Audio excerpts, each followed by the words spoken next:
Welcome to the Land Your Bet Sports Betting Show. Just 4 games in the NBA here on Thursday. Going to be running through the matchup data and the insights you need as we take a look at the bets you might be able to get down here on Thursday. Going to run through how we did on Wednesday on landyourbets.com. Really good night there in the VIP and the premium bet section. Also really good stuff with those projections that we're using on landyourbets.com. So going to run through all that stuff with you here. And Missouri Bettors going to give you a great option to get a bunch of sign-up bonuses for those books as you guys are able to bet legally on December 1st. So if that all sounds good, give this video a like. Let's get right into it. Like I said, I want to run really quickly through how we did here on Wednesday. Cam Johnson ended up hitting for us on the PRA. Love that bet because we did not have Christian Brown. Had a bunch of guys, including Aaron Gordon, out as well. So we knew the offense was going to need to come from somewhere. Peyton Watson had an incredible game, but we still got there with Cam Johnson. Reed Shepard continues to be a wagon. Actually only had 2 points in the second half after getting 10 in the first. So we climb over, but we had that to win a full unit back here. Norm Powell creeped over 25 plus. I don't know, from the depths of nowhere. He came back, got 25 for us. Love that. A little positive regression on the luck after a tough start to the season. I'll say that. And then JB, our boy right now, I think he's at like 21. We still got the like half the third and the fourth to play. So he's looking good in his revenge narrative against Dallas. That's why we played that one. And then Mitch Robb, I don't know yet. I think he's at 4 right now as we're talking here on the episode, but we'll see about him. He might not hit. Either way, we're going to be up plus money. And I do want to make clear, like there was a couple bets that I did not hit tonight that I talked about in the episode yesterday, including Steven Adams, Ryan Kalkbrenner, also even Moussa Diabate, the centers for the Hornets against the awful Pacers squad. I didn't hit those because of various reasons, right? Including the fact that I was just waiting for the lines and the news to come out. They came out late. I'm really busy right now, and so I just couldn't get back to it. But I wanted to point out that like I'm not just giving you guys bets every night that I'm able to hit every time. I'm giving you the looks that I have, and sometimes I don't bet the things that don't end up hitting, and I don't bet the things that end up hitting, right? It's just a matter of if I can get to it the next day, if I can get enough money down, etc. There's things that come into this stuff, right? But either way, I just wanted to show you how we did bet tonight and make clear to you, I'm not trying to like not put stuff on my card that I talk about in the episodes. Sometimes I just don't have time to get to it, but these are the projections we're going to be using. These are on landyourbets.com. These are awesome right now. I cannot tell you how proud I am of Swish and all the work that he's done to make these things airtight. When he talks about minutes projections, you can filter by team, you can filter by player, you can filter by everything here, and you can make sure that you can sort of sort things in order of greatest to least. If you're looking at the guys here for San Antonio, we will look at this stuff today in the episode, right? You can see who's expected to play what minutes, get points, rebounds, assists, and threes. So love the projections that we've been using here. And of course, you know about Props Madness. Hopefully, if you don't, you're going to learn as we talk about this stuff in the episode. I share my screen and show you the best matchup data that is available here anywhere on the internet. It's all on Props Madness. You've also got recent line numbers for guys when they're not lined. You've got amazing advanced filters that allow you to really get into things and see how the opponents that they played against, who match up with the ones they're going to play tonight, how they do in those situations. So if you do want to sign up, use code LYB. That'll get you 25% off your first month. Let's get into things. Got the Clippers and the Magic here. Going right back to our boy, Jalen Suggs. And shout out my guy in the VIP Discord, V. Willikers. If I'm messing up your name, my bad, man. But that, I believe, is your username out there. And you are the man for bringing up Jalen Suggs yesterday in the chat. A little bit late in the day. It was like 3 or about 6:15 on the East Coast. Game was going to tip in about 45 minutes for Suggs against the Dubs. Love the PRA in that game. It was at 21.5. He ended with 26, and now he's got it's gone up 1. I would still play this up to 23.5 PRA for Jalen Suggs against the Clippers defense that I'm not scared of, man. Right now, the defensive rating for this team is 24th. Like Derrick Jones Jr. ain't coming out. Kawhi's obviously not coming out. Brad Beal's not coming out, whatever that means. Jordan Miller is also going to be out for the Clippers in this one. And that's all important to me because this defense hasn't gotten any better with the players that are going to be out there. There's going to be more bogey at this point, right? Like more Bogdanovich for the Clippers and guys like that who are coming in off the bench that you just aren't scared of defensively. Even Batum coming in with his old age. So like, I just don't like anything for the Clippers. And I still love Jalen Suggs to keep being that guy. He's averaging now 15 points, 8 boards, 7 assists per 36 minutes when he's playing without Paolo and when he's playing with Bane and with Franz Wagner. Both those dudes and Jalen Suggs on the court. Suggs is at about, what did I just say, about 30 PRA per 36 minutes. I'm going to take that. At 22, like I said, I'd take this up to 23.5. I don't think we'll have to get to 24 and make that decision, but I might still take it there if that's how high this thing got bet up to. Other guy on the Magic, Tristan da Silva's getting more and more burn, getting more and more respect from the coaching staff. If Suggs is out, and he's not going to be, but when Suggs has been out, this dude has stepped up majorly. And now with Paolo out, he's also stepped up majorly in these last 3 games, especially without Paolo, looking at 32 minutes, 40 minutes, and 29 minutes in these last 3, and taking 13, 10, and 14 shots, right? So he's at about 12 or 13 shots per game without Paolo. He's only at 11.5 points, and he's taken a bunch of threes, right? He's at 1.5 threes. This is going to get juiced to 2.5. Yeah, but it's big plus money for him to hit 3. I'm not necessarily looking at the threes here, but 7 threes, 6 threes, 9 threes. So he's averaging about 7 or 8 attempts. And we're saying he needs to hit 3 of 8 or 9. He's shooting about 41% from 3 on the season. Dude's having an awesome season. He's building trust with the coaching staff more and more. I don't think I'd touch anything except for the points right now for him, because he's really not doing much in terms of playmaking. But I love him to be able to make at least 2 threes in this game and to get over the 11.5 points. So those are my 2 favorite plays in this game for the Clippers and Magic. And again, for those of you asking me to like go back and recap all the plays, I feel like I'm pretty clear here, and I don't want to do that and have people just skip through stuff and just go right to the bet, right, that we're talking about. I'm hoping you're getting something out of the reasoning that I'm giving you for all this stuff. But let's take a look at the model here that we've got on landerbets.com and the player projections. I'm going to filter this to just ORL for Orlando, and then I've got the minutes already sorted so that it's greatest to least. And you can see here, Tristan da Silva, 28 minutes projected, 15.5 points in that amount of time in this matchup. So I think that I agree completely with the model. And you can see the minutes here for Suggs seem low, but he still has really high projections for us. And part of the reason the model is keeping his minutes low is just because he hasn't played very many games above like 28 minutes, right? He's only played like 2, maybe 3 now. So his average minutes are still being sort of anchored to the more reasonable season-long projections. But I do think we need to take into consideration that the model can't realize that that without Paolo, in addition to everything else, the minutes jump dramatically, right? They already given him a couple extra minutes, but they jump dramatically, probably to about 30, 32 in this situation. Either way, still has really high prop lines projections for him, and I think that's going to continue to go up. As if you gave this 30 minutes, this would probably be like 16 points, etc. You get my thinking here. So still agree with the model, even though the minutes have him a little bit low. It does like how good he is at points per minute and the like. So let's move down to the next game I'm looking at here as we get to the Kings and the Grizzlies. And because there's so many guys out for the Grizz, I think we're going to get some great value on some of the overs for their players, because the Kings are just awful, just one of the worst in the league right now. And we're going to have no Ja. Jaren Jackson Jr. is doubtful, so there is a ton of usage to go around now from their 2 most used guys not being available. We're going back to Vince Will in this game. We took him on the PRA at like 18.5. Look at this. It closed at 19.5. We got 18.5 PRA. He was at 32 with a near triple double, right? 9 boards, 9 assists. On the dimes, that was one of our favorite plays. He only had 8 potentials, but he ended up with the 9 assists, so ran a little bit hot there. And on the boards, he had 9 on 12 rebound chances against a Spurs team that, even with all its backups, is absolutely leaps and bounds better than this Kings team. So if we get this PRA, I imagine it's going to jump to like 21.5 as the open here. I'm still good with that. I'd be taking Vince Will. I have him, if he plays 28 minutes rather, if he has 28 minutes, I still think he gets up to about 24, 25. The other guy I have to at least bring up again is Edey. And Edey is on that minutes restriction here.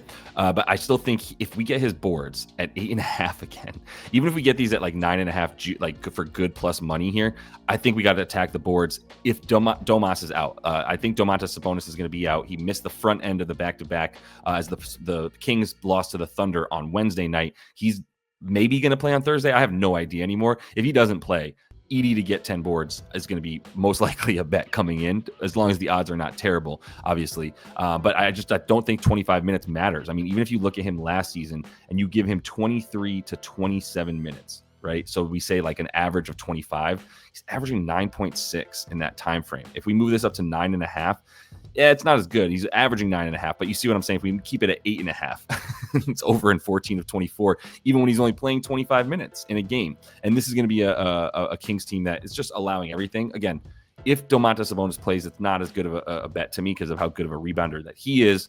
But Edey to get 9 boards in this one should be a really good bet, even in 25 minutes.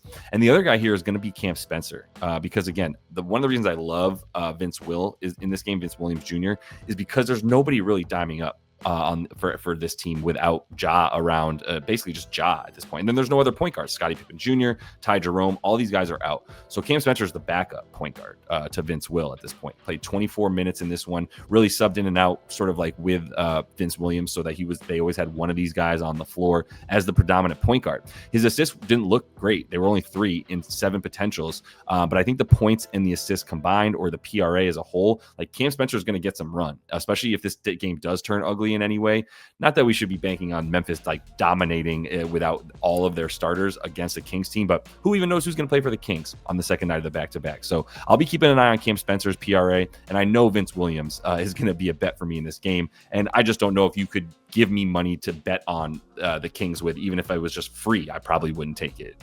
As mentioned, for those Missouri bettors, soon to be Missouri bettors, on December 1st is when you can start betting legally using FanDuel, using BetMGM, all these books. So if you do want to use those, you better get early to the signups, because that gets you extra bonus bets and free money to bet with. So definitely check out the description of the video here. I'm going to have the link directly to BetMGM as well as to FanDuel. Both of them offering some really great deals right now for just signing up for an account. You're going to get a whole bunch of free money to bet with as a result. So definitely check the description of the video here so you don't miss those links and then get access to all that free money, like I said. And if you are not in Missouri, but you'd still like to participate and get into some action here with a book that you don't yet have, plenty of options in the description of the video, including Novig, a sportsbook exchange where you don't have to bet against the sports books. You bet against peers, right? Other people setting lines, you set your own lines, and that gets you the ability to not have to bet against a sports book, like I said. So if you do sign up, use code LYB. That's always the code for all this stuff. And if you want to sign up and get access to the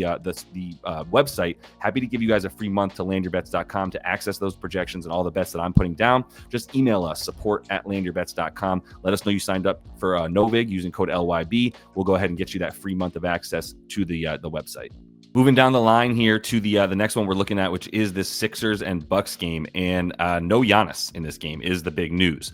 Joel Embiid is questionable. Looks like game time decision. I have no idea. I'm not messing with this Philly team at all. Like Paul George looks like he's out. Okay, at least we know that. So is Kelly Oubre, but with Embiid around and just lingering, I'm good, right? But as far as on the other side of the ball, I do think we're going to be able to get some Bucks bets down. We just don't have any lines yet for the Bucks. Giannis is out though. And guess what that means? That means it's Ryan Rollins time. I mean, if y'all aren't a believer at this point, then that's on you. But if you want to look at Ryan Rollins' numbers right now without Giannis on court, they're very good. He is averaging 26.5 points per 36 without Giannis. The rebounds and assists don't really go up without him. He's only at about 9 per 36. So look, his PRA has been like 22, 23.5. If it's real, it should be at 25, 26.5 if it's still sort of going to be that low, even without Giannis. I'm taking it. Like I think this dude's good for 30 PRA in this game. I think he's good for 20 points. I don't think we're going to get a 20-point line, right? Like I think the points line was 14, 13.5. Let's say this goes up 2. That's still a big jump. Like 2 without Giannis. Even if it goes up 3, like I said, I think he's good for 20. This is the leader of the team. This is the guy with the ball in his hands the most. There's no other real like ball distributor, playmaker. You can talk about Cole Anthony. They do not like him. He is not getting the burn for Doc Rivers for a reason. And so it's still going to be a ton of Ryan Rollins controlling everything on offense. So love him in this game more than anybody. But I will say Miles Turner is a guy that does not get a lot of recognition as doing a lot better without Giannis. And I think if we get similar lines, like if we get 13, 14.5 points for him, as well as like 5.5, maybe it goes up to 6.5 boards. But if we get 5.5 boards, this is what I'm saying. I think we're going to get low lines for Miles Turner for what they should be with Giannis out, because he's just not seen as a guy that steps up with Giannis out. It's seen as like being Bobby Portis. But Miles Turner, without Giannis on court, has a really nice bump up to about 17 points and 8.5 rebounds per 36 minutes. And I think we should put Miles Turner at about 32 minutes, again, without Giannis in this one. If we look at the games he's played without Giannis, it's been like one game, right? 2 games, 21, 17 points in just 29 minutes in both those games. Charlotte and Golden State, and I don't think Philly should be considered a really great defense either. And Charlotte certainly isn't, and Golden State is still trying to get their footing. But the rebounds in those games, not great against Charlotte. 13 rebound chances, 12 rebound chances. So again, 5.5 boards, if that's the line, I'll take him to get 6 on the about 12.5 rebound chances he's averaging without Giannis. And there's no reason to think he shouldn't be playing like 30 minutes without Giannis once again. So this dude, if he's at the, like I said, 14.5 points, 5.5 rebounds, I'm going to be looking to Miles Turner for some overs as well. And then last game on the slate here, got the Spurs and the Hawks. And let's start with the Spurs here, who we know are still without Wemby and without Stephon Castle. And what that means to me more than anything is that the Spurs are missing 30 rebounds a game, like 25 rebounds a game, probably 22-ish rebounds a game without Fox and without Castle. That's a lot of rebounds to go around. The guys that I think we're going to get the best value on again, and we had it last game against the Grizzlies, are Keldon Johnson and Jeremy Sohan. And I just want to bring up that box score real quick on ESPN.com just to make it easy to look at the minutes that we saw for these guys over here. It's now on the right. It used to be over here on the left, but the minutes column over here on the right. And you can see the starters, Champagny and Cornette, are getting 24, 25 minutes. And then if you look at the bench here, we've got KJ, Keldon Johnson, and Jeremy Sohan coming in for a combined 52 minutes and sort of swapping with those two guys, Cornette and Champagny, right? And going a little bit smaller with guys like Sohan at the small ball 5. Sometimes Olynyk got in there for 19 minutes. Main point is like Keldon Johnson should be good for another 30. And he has been a rebounding monster, led the team in rebounds in this game with 7 and had 16 rebound chances in this game as well. If you look at the Grizz game, if we pull up the boards, 7 boards, 16 rebound chances, 30 minutes. They won by 10. I don't know. I think this is going to be a good game. It's a -1 spread for San Antonio. It should be about a pickup because that's where we're at with these two teams. But I think he's good for the 30, and there's no blowout is my point, right? There's no real indication of a blowout. This Hawks team is awesome. They've been awesome. But the weakest point for them is, without question, the rebounding. And I'm pulling up NBA Advanced Stats real quick on the screen to show you guys. I've got this filtered to the last 10 games, and that's when Trey went down. 10 games ago, he played like 6 minutes or whatever it was. Well, in those last 10, I will tell you, offensive rating-wise, Atlanta's fine. They're 14th. Defensive rating, well, first of all, they're 7-3. Not a good look for Trey. Defensive rating-wise, they are 6th best, 109. About the 9th best net rating. Yep. And then as far as and this is the crazy part. Number 1 assist percentage without Trey Young in the last 10 games. Not a good look for Trey, I'll say that. But the key for what I want to really talk about here is that even without Trey and with everybody that they've had on court, they're still 19th in rebounding, mostly because Onyeka and KP are not the best rebounders. That's really what it comes down to. Like, Jalen Johnson is this team's best rebounder. So I loved Keldon Johnson to come in and get his rebounds. And then I also like Jeremy Sohan. And he's opened at 4.5. I cannot, it's already -166. All the early birds are getting to the early lines here, and they're getting their accounts nullified, hopefully, as a result. But the 4.5 number is going to be 5.5 for Sohan tomorrow. But if we get that at plus even money, -110 in that range, what we call flat odds, then I still like 4.5 rebounds or 5.5 rebounds, for Jeremy Sohan. He had 6 on 14 rebound chances against Memphis. Memphis, not a great rebounding team either, but they had Zach Edey out there for 25 minutes and better rebounders than, like I said, Onyeka and KP, which is why this team is giving up so many rebounds to forwards. I love Sohan and Keldon Johnson to come in against a team giving up the 4th most rebounds to forwards. Those two dudes should be playing good enough minutes here to get over their rebounds. Those are my 2 favorite bets for the Spurs. And I got to at least, the only note I have here for Jalen Johnson is just Jalen Johnson, because it's just like, this dude's doing everything.